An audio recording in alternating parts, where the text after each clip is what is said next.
Bismillahirrahmanirrahim. Assalamualaikum warahmatullahi wabarakatuh. Waalaikumsalam warahmatullahi wabarakatuh. Syiar Kendari bertakwa. Insyaallah. Alhamdulillah, alhamdulillah wa syukurillah, la haula wa la quwata illa billah. Allahumma salli wa sallim wa barik alaih. Puji syukur kehadirat Allah Subhanahu wa taala, akhirnya kita berjumpa lagi dalam acara Syiar Kendari Bertakwa di Sultra TV melalui streaming media sosial Sultra TV dan dapat disaksikan melalui TV digital antena UHF channel 30. Alhamdulillah, program ini bekerja sama dengan pemerintah Kota Kendari, Sultra TV, serta Badan Kontak Majelis Taklim Kota Kendari, Majelis Ulama Indonesia Kota Kendari, dan Dewan Masjid Indonesia Kota Kendari. Baik, di studio kita sudah kedatangan Ustadz kita, Ustadz Dr. Kiai Haji Muhammad Ubaid. Apa kabar Ustadz? Alhamdulillah. Alhamdulillah Ustadz, terima kasih banyak sudah memenuhi kegiatan kami. Dan di sebelah kanan saya ada ibu-ibu yang cantik-cantik dari Jamaah Taklim Rapita Wisata. Apa kabar ibu-ibu? Baik. Alhamdulillah. Dan di sebelah kiri saya dari BKMT Kecamatan Kadia yang bernuansa abu. Apa kabar ibu-ibu? Alhamdulillah. Baik pemirsa, jangan kemana-mana, kita akan mendengarkan bersama lantunan ayat suci Al-Quran yang insya Allah akan dibawakan oleh Ibu Masyita sebagai tilawah dan sari tilawah oleh Ibu Nurlin Marhali yang akan membawakan surah Al-Hujurat ayat 12 dan 13. Kepada Ibu Masyita kami silahkan. Assalamualaikum warahmatullahi wabarakatuh. Waalaikumsalam warahmatullahi wabarakatuh. A'udzu billahi minasy syaithanir rajim. Bismillahirrahmanirrahim. Ya ayyuhalladzina amanu jtanibu katsira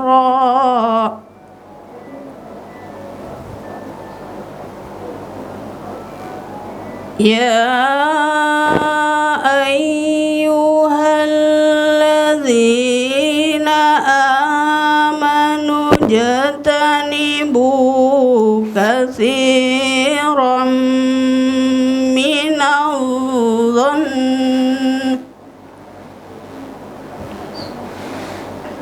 inna ba'dadh-dhanni ismu wa la tajassasu ولا تجسسوا ولا يغتب بعضكم بعضا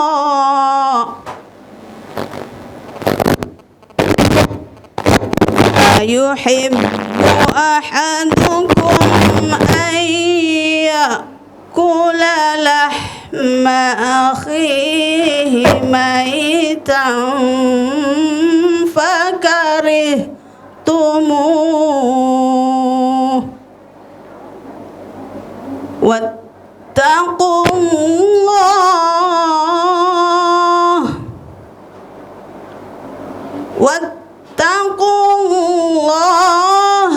إن الله تواب رحيم يا أيها الناس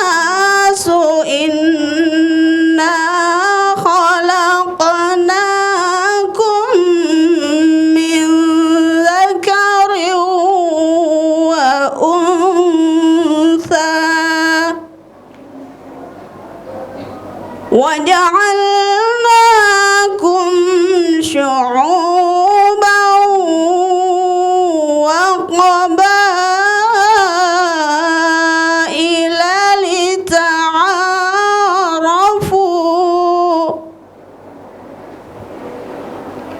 إن أكرمكم عند الله أتقاكم إن الله عليم خبير إن الله عليم خبير صدق الله العظيم. Aku berlindung kepada Allah dari godaan syaitan yang terkutuk dengan menyebut nama Allah yang Maha Pengasih lagi Maha Penyayang. Wahai orang-orang yang beriman, jauhilah banyak dari prasangka. Sesungguhnya sebagian prasangka itu dosa. Dan janganlah kamu mencari-cari kesalahan orang lain. Apakah ada di antara kamu yang suka memakan daging saudaranya yang sudah mati? Tentu kamu merasa jijik. Dan bertakwalah kepada Allah. Sesungguhnya Allah Maha Penerima Taubat, lagi Maha Penyayang. Maha benar Allah dengan segala firman-Nya. Wassalamualaikum warahmatullahi wabarakatuh. Waalaikumsalam warahmatullahi wabarakatuh. Terima kasih Ibu. Baik sekali Ustadz ya, Al-Hujurat ayat 12 jelas sekali sari tilawahnya. Baik pemirsa Sultra TV, jangan kemana-mana, nantikan kami setelah yang satu ini. Syiar Kendari Bertakwa, insyaallah.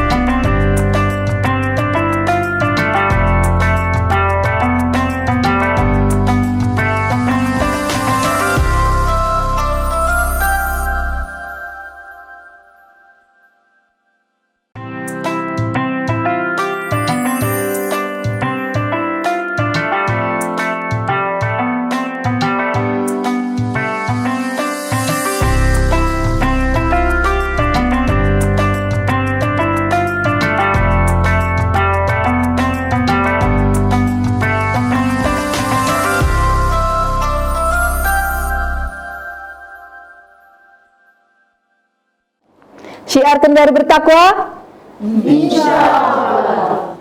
Terima kasih masih bersama Sultra TV di acara Syiar Kendari Bertakwa. Akhirnya mari kita sama-sama mendengarkan tema kita pada hari ini, yakni memelihara pahala amal kebaikan dari sifat yang merusaknya, yang akan dibawakan oleh Bapak narasumber, Bapak Dr. Kiai Haji Muhammad Ubaid. Kepada Bapak kami silahkan. Bismillahirrahmanirrahim. Assalamualaikum warahmatullahi wabarakatuh. Waalaikumsalam warahmatullahi wabarakatuh. Alhamdulillah, nahmaduhu wa nasta'inu wa nastaghfiruh wa na'udzu billahi min syururi anfusina wa min sayyiati a'malina, may yahdihillahu fala mudhillalah wa may yudlil fala hadiyalah. Allahumma shalli wa sallim ala Rasulillah wa ala alihi wa ashabihi wa mawala. Amma ba'du, ibu-ibu majelis taklim, pemirsa yang budiman, kita bersyukur kehadirat Allah Subhanahu wa taala. Kita semua sehat, sempat, sekaligus mau bertolabul ilmi. Rasulullah SAW pernah memberikan berita gembira kepada kita, man jalasa fi majlisil ilmi fa ka'annama jalastani fid dunya, fa man ka'annama jalastani fid dunya insyaallah fa jalastu ma'i fi yaumil qiyamah.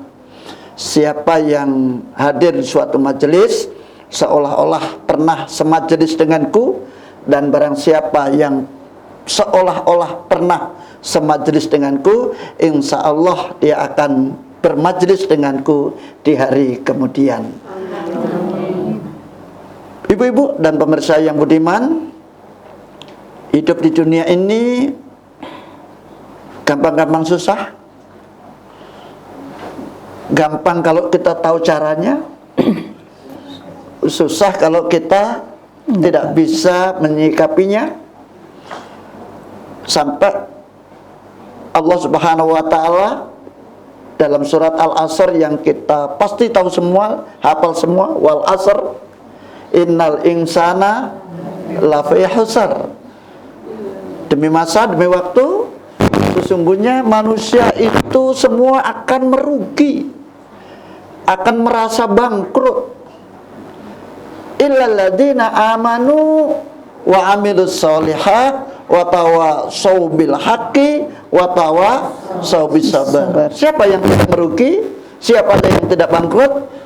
Mereka yang amal soleh, sabar dalam kebaikan, ya, sabar dalam ketakwaan, sabar dalam berbagai upaya-upaya untuk mencari kebaikan-kebaikan.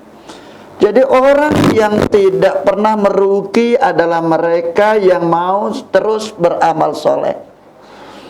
Di surat At-Tin disebutkan falahum ajrun ghairu mamnun, terus menerus dapat pahala dan terus mendapat pahala, yaitu yang amilus sholihah. Bekal yang paling kita butuhkan dalam kehidupan setelah kematian itu adalah amal baik. Nanti akan ada 3 kelompok yang mengantar kita dalam kehidupan setelah kematian. Ketika kita semua diantarkan ke kuburan, ada yang disebut dengan family, ada yang disebut dengan kelebihan-kelebihan kita, kedudukan kita, jabatan kita. Lalu ada yang disebut dengan amal perbuatan kita. Kedudukan jabatan kita mengantarkan kita sampai begitu ruh kita diambil oleh Allah. Yang tadinya menjadi lurah, yang tadinya menjadi kepala dinas, yang tadinya menjadi rektor, menjadi bupati, menjadi gubernur, begitu ruhnya dicabut, statusnya sama, almarhum, jenazah almarhum. Famili, sanak, saudara, handai tolan mengantar kita hanya sampai pintu kubur. Walaupun suami sesayang apapun kepada ibu, nggak ada seorang suami pun ikut ke dalam kubur. Walaupun kendaraan, kemewahan, harta kekayaan, bahkan perhiasan yang hari-hari menyertai ibu itu, nggak ada yang dibawa ke pintu kubur. Satu-satunya yang kita bawa adalah amal soleh. Tapi hati-hati ibu-ibu, kita sudah beramal dengan baik, mau bermajelis taklim, mau bersedekah dan lain sebagainya, ternyata boleh jadi kasarobin biki'ah. Amal yang kita sudah lakukan itu laksana bayang-bayang fata morgana. Fata morgana itu, Bu, kalau ibu lihat jalan aspal tengah hari, terik matahari, itu seolah-olah ada air. Begitu kita dekati ternyata nggak ada apa-apa. Itu namanya fata morgana. Kita menyangka banyak pahala kita, banyak bekal kita, ternyata kaget kita. Tidak ada apa-apa kita di hadapan Allah Subhanahu wa taala dalam kehidupan setelah kematian tadi. Kenapa? Karena kita tidak bisa menjaga sifat-sifat yang ada pada diri kita sendiri. Sampai Rasulullah SAW mengingatkan kepada kita, sittatul ahya antuk bitul amal. Ada 6 perkara yang kita harus berhati-hati, karena dialah yang merusak amal kebaikan-kebaikan kita tadi, merusak pahala-pahala kita itu. 6 perkara itu, yang pertama disebut al-isghalu bi'uyubil khalqi. Kita sibuk dengan aib orang lain, kita sibuk dengan kesalahan orang lain, padahal kita tidak ditugasi untuk itu. Jadi beda ya, kalau yang memang ditugasi, misalnya Pak Polisi, Pak Jaksa, karena negara yang menugasi ya. Kita nggak ditugasi, tapi kita yang paling sibuk. Apalagi sekarang aib begitu mudah diobrol melalui medsos-medsos yang tadinya kita tidak tahu menjadi tahu. Lalu kita tanpa melakukan tabayyun, kita menjadi pendistributornya. Kita yang share kiri kanan, padahal belum tentu yang disampaikan awal itu sudah itu. Karena di medsos kan kadang-kadang begitu, Bu. Kita percaya-percaya, ternyata nggak seperti itu. Kita sudah kadung share ke teman dan seterusnya, sibuk dengan aib dan kesalahan orang lain, maka itu akan merusak kebaikan-kebaikan kita, akan menghapus sebagian pahala-pahala kebaikan kita. Yang kedua yang disebut dengan waqaswatul qalbi, orang yang kaku wataknya, keras hatinya, paling senang berpendapat tapi susah menerima pendapat orang lain. Ada ya, Bu ya? Ada di antara kehidupan kita seperti itu. Susah sekali menerima saran. Pokoknya ya, ilmu pokoknya dipakai. Kalau sudah itu pendapatnya, kalau sudah itu yang menurut dia benar, pokoknya ya. Padahal kebenaran banyak. 5 tambah 5 memang 10 ya, Bu. Tapi ketika ditanya berapa tambah berapa sama dengan 10, ada yang 3 sama dengan 7, ada yang 4 tambah 6. 5 tambah 5. Ternyata kebenaran itu tidak selalu 5 tambah 5 sama dengan 10. Untuk sama dengan 10 boleh jadi 4 tambah 6, 2 kali 5, boleh jadi 2 kali 5 dan semacamnya. Oleh karena itu orang yang qaswah qalbi, orang yang hatinya keras, orang yang kaku wataknya, itu tanpa disadari menggugurkan kebaikan-kebaikannya. Kemudian yang ketiga disebut dengan wahubbud dunya, terlalu mencintai kehidupan dunia sampai lupa investasi akhiratnya.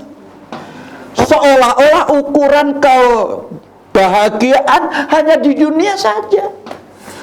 Padahal dalam surat Al-Qasas Allah sudah mengingatkan kepada kita, wabtaghi fima ataqallahu daral akhirah wala tansa nasibaka minad dunya.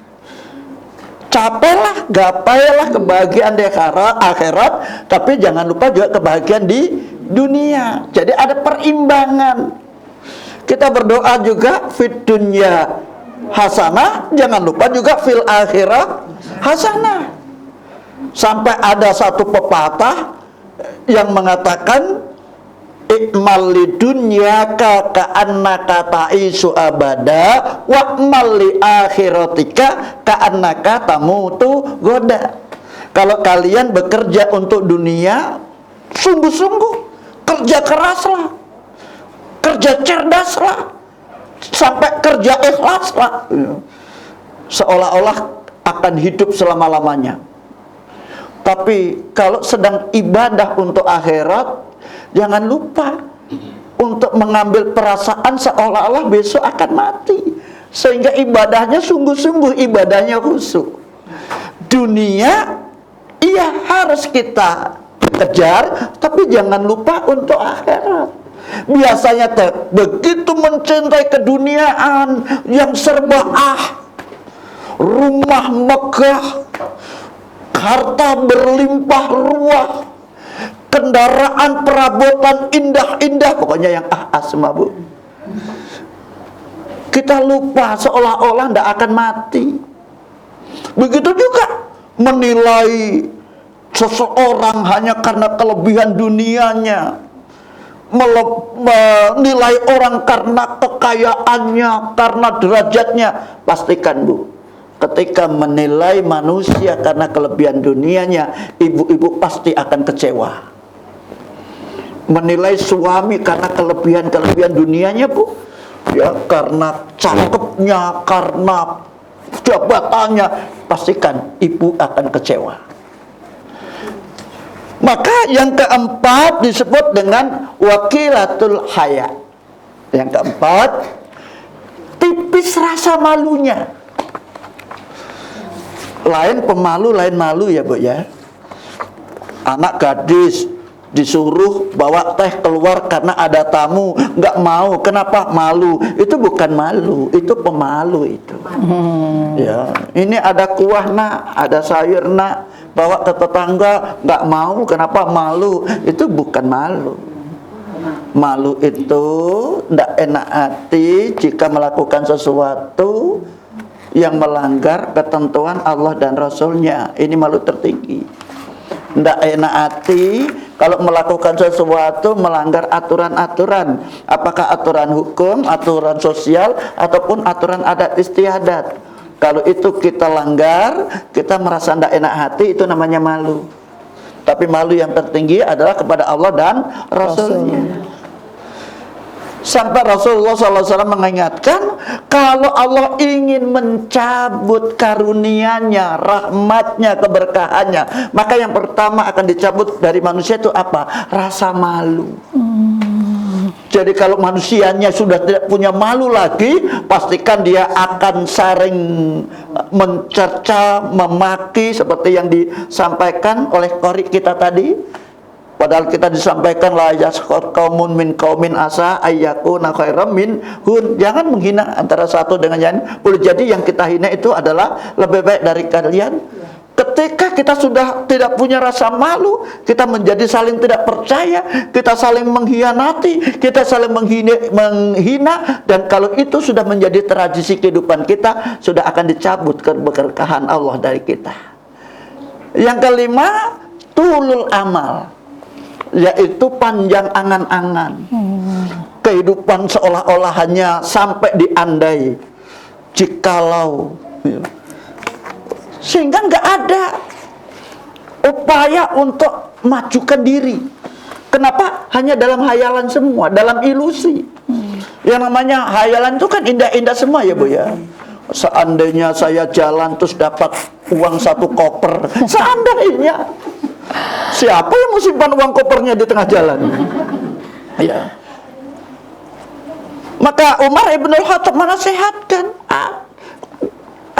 jangan kamu dekat dengan orang malas dan penghayal. Ini Umar bin Khattab. Karena rezeki dari Allah nggak ada yang turun dari langit tiba-tiba. Semua diusahakan. Maka orang yang hanyut dengan hayalan, biasanya dia akan menjadi pemalas, dia akan menjadi orang yang apatis, suka menyalahkan orang, menyalahkan keadaan, pada akhirnya menyalahkan diri sendiri, dan berakhir dengan putus asa, lalu dia sering gantung diri dan seterusnya. Dan yang terakhir adalah dhalimul la yantahi. Orang yang suka menzolimi, tidak mau berhenti. Dia paling senang kalau lihat orang susah, susah lihat orang senang. SMS, Ustaz. Ya. Susah melihat orang senang, senang melihat orang susah. SMS. Itu yang terjadi, Bu.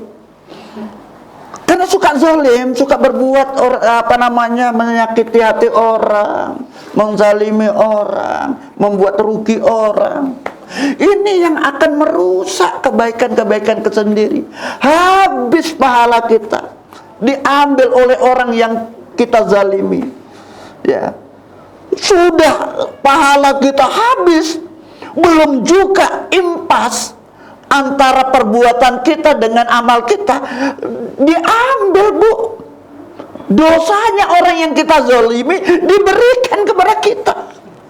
Pahala kita habis, dosa kita bertambah. Suatu ketika saya didatangi oleh mahasiswa, "Pak, masa Bapak sudah didemo seperti itu, sudah dikata-katai seperti itu zalim Pak, kok Bapak tidak marah?" Ya karena saya ridho. Kok bisa ridho? Ya karena ada janji dari Allah. Siapa yang ridho dizolimi oleh orang lain, maka sungguh pahala kita akan bertambah-tambah. Sebaliknya dosa kita akan diambil untuk diberikan kepada orang yang suka zalim itu. Masa kita tidak bersyukur? Makanya tidak apa-apa, Bu, kalau ibu-ibu mau hina Pak Ustaz.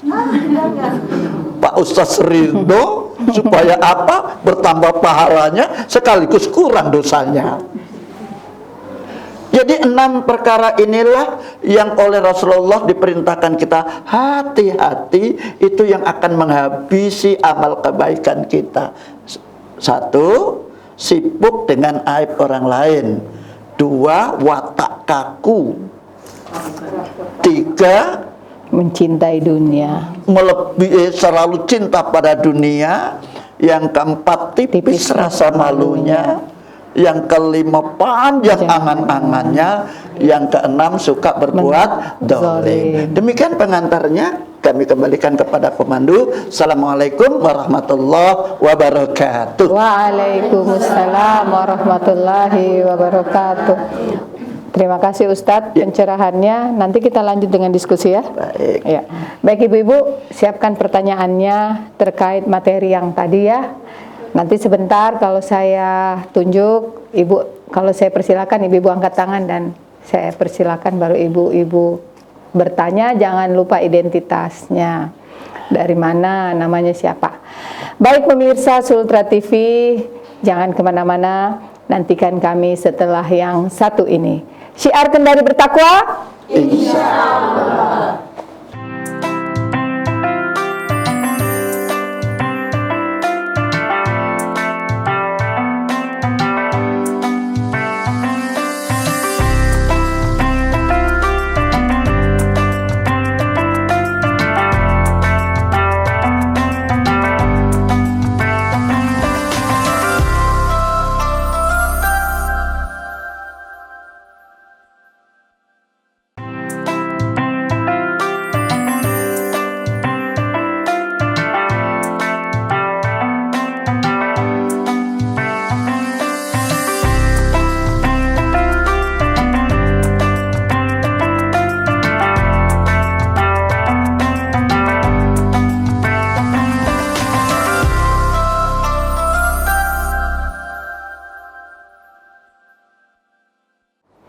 Syiar Kendari Bertakwa, Insyaallah. Terima kasih masih bersama Sultra TV di Syiar Kendari Bertakwa. Akhirnya sampai juga kita di sesi diskusi. Ibu-ibu sudah punya pertanyaan mungkin ya. Baik, yang ingin bertanya silahkan dari sebelah sini. Oh iya, silahkan Ibu.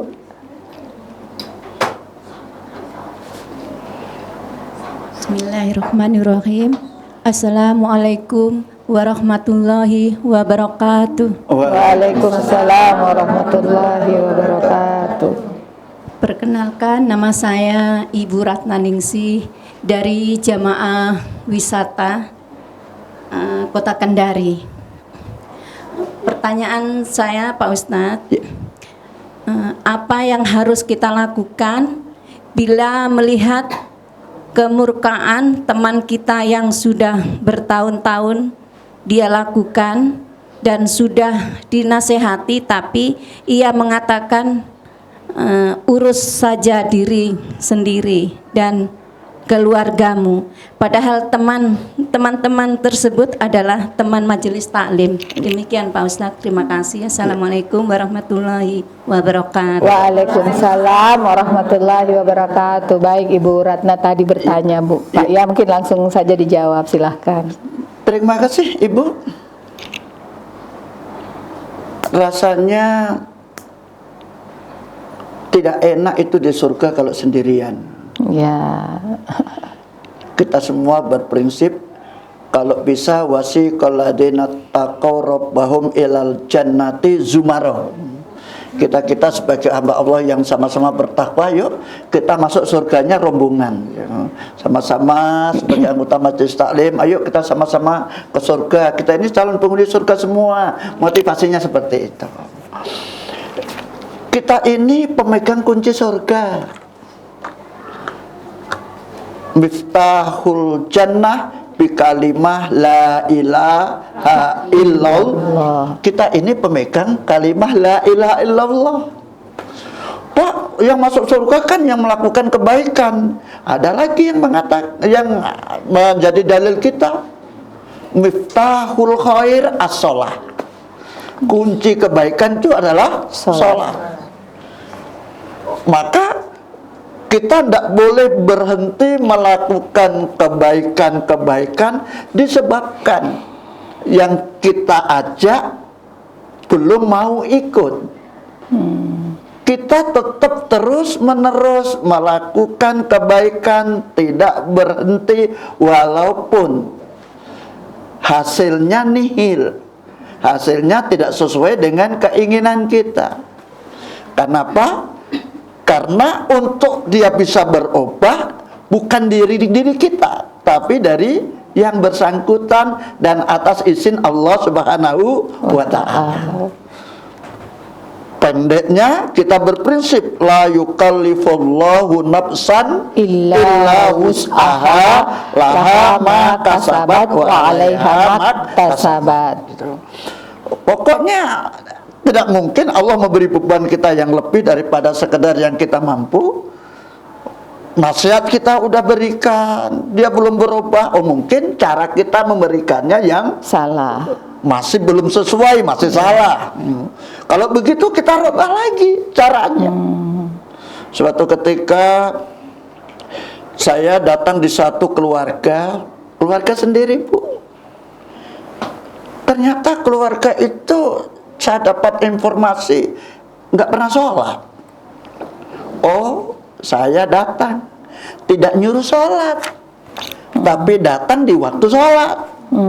Tanyalah, Om, Tante, ada sejadah, saya mau sholat. Nggak ada sejadah, tapi ini banyak sarung. Main-main sambil gelar sarung untuk jadi sajadah. Om, motor mobil bisa kebeli, sajadah saja nggak bisa kebeli. Tunggu nanti kamu datang berikutnya, saya siapkan setengah lusin. Masya Allah. Datang berikutnya ada, Bu, sajadah. Ini baunya sajadah, kayaknya nanti saya datang ini baru dibuka ini. Ini masih bau lipatan. Ini masih bau toko ini. Ya.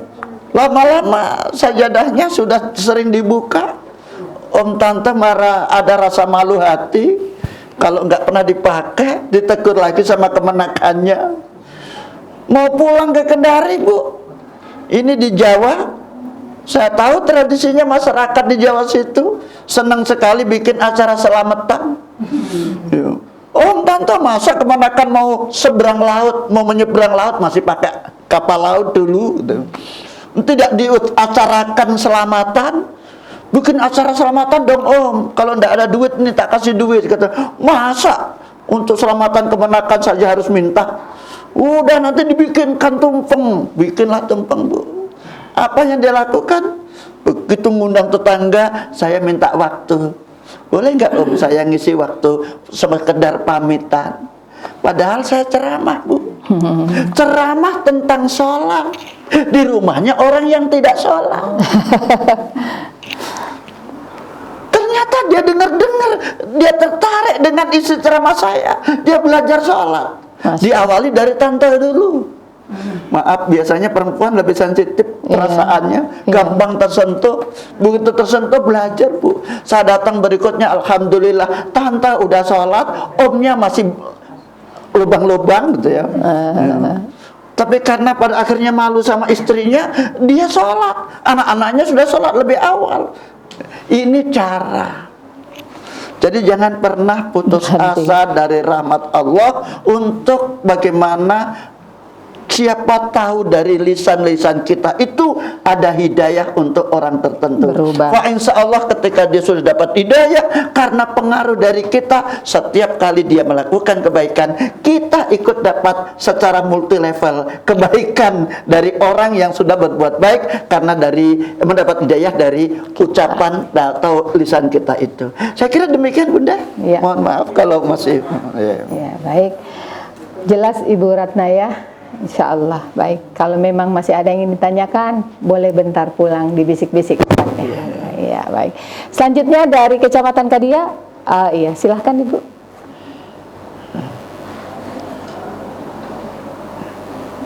Ya, dinaikkan. Oke.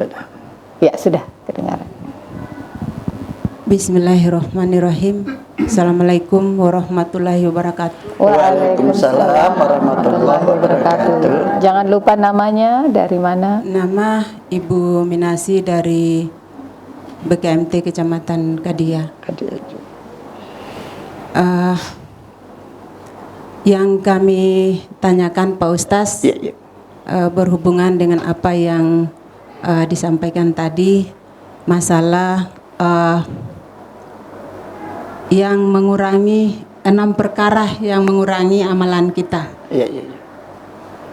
Kira-kira Pak Ustaz, kiat-kiat apa yang kita harus perbuat supaya amal kebaikan kita itu diterima oleh Yang Kuasa, kemudian mendapatkan pahala.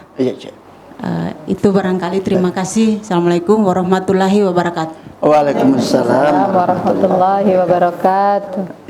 Langsung dijawab Ustaz. Baik, saya ambil yang pertama saja dulu Bu ya. Misalnya al-isqalu bi'uyu bil khalqi.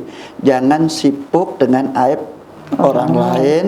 Ali bin Abi Thalib itu menasehatkan barang siapa yang pandai menyimpan aib orang lain, maka Allah akan tutupi aibnya.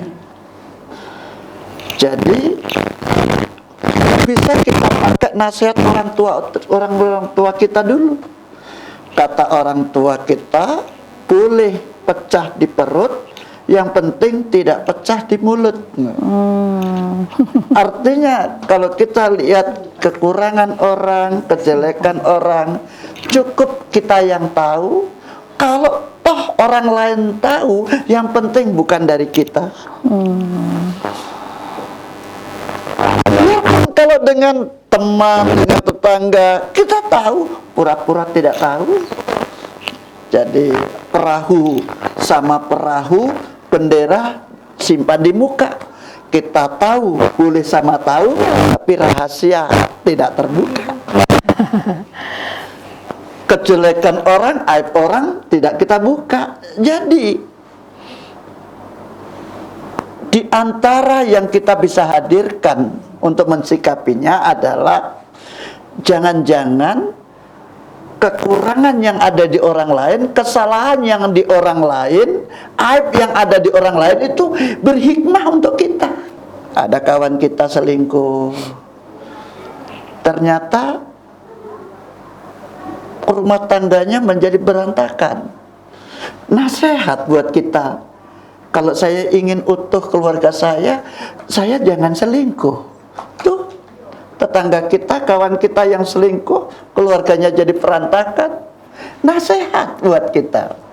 Jadi cara-cara inilah sebenarnya yang bisa membuat kita bisa menyikapi ketika melihat kesalahan orang lain, bagaimana mestinya kita lakukan untuk diri kita. Begitu juga dengan perkara-perkara yang 5 lainnya tadi Bu ya. Satu di antara seperti itu. Oleh karena itu Imam Al-Ghazali menasihatkan, pandai-pandailah kalian bercermin di cermin yang jernih, insya Allah akan kelihatan diri kita secara utuh. Jangan pernah bercermin ke cermin yang retak. Karena kalau kita bercermin di retak, berapa jumlah retakan, begitu juga jumlah wajah kita. Itulah yang dimaksud dengan yuk kita mensucikan diri, kita sibukkan dengan kesalahan diri kita sendiri. Karena kita begitu sibuk terhadap aib dan kesalahan kita sendiri, sampai kita tidak punya waktu untuk memikirkan aib dan kesalahan orang lain. Saya kira demikian, Bunda. Iya. Saya kembalikan. Iya. Baik, Ustadz, terima kasih banyak ya, bahwa 6 perkara yang kita harus berhati-hati. Yang pertama, jangan sibuk dengan aib orang lain, keras hati dengan pendapat sendiri tapi tidak menerima saran orang lain. Ketiga, mencintai dunia secara berlebihan. Keempat, tipis rasa malunya, panjang angan-angan. Dan keenam, suka menzolimi. Begitu ya Ustadz? Iya. Ya, jadi insya Allah mudah-mudahan apa yang dibawakan oleh Ustadz dapat kita aplikasikan dalam kehidupan kita sehari-hari. Dari kami Ustadz, terima kasih banyak pencerahan pada hari ini, semoga bermanfaat. Dari Ibu Jamaah Rapita Wisata kami ucapkan terima kasih sudah datang di studio bersama kami. Dari BKMT Kecamatan Kadia juga terima kasih banyak. Mudah-mudahan amal pahala kita, langkah-langkah kaki kita dicatat di hari kemudian sebagai pahala. Baik pemirsa Sultra TV, akhirnya sampai juga kita di ujung acara di Sultra TV dalam acara Syiar Kendari Bertakwa. Dari kami mengucapkan terima kasih banyak. Insya Allah kita bertemu kembali di acara yang sama. Dan Syiar Kendari Bertakwa dapat kita saksikan di TV digital antena UHF channel 30 dan melalui streaming media sosial Sultra TV. Mari kita sama-sama membaca hamdalah. Alhamdulillahirabbil alamin. Dari kami, billahi taufik wal hidayah. Wassalamualaikum warahmatullahi wabarakatuh. Waalaikumsalam warahmatullahi wabarakatuh. Syiar Kendari Bertakwa, Insyaallah. Subhanallah walhamdulillah wala ilaha illallah, Allahu akbar, wala haula wala quwwata illa billahil aliyyil azim. Subhanallah walhamdulillah wala ilaha illallah, Allahu akbar, wala haula wala quwwata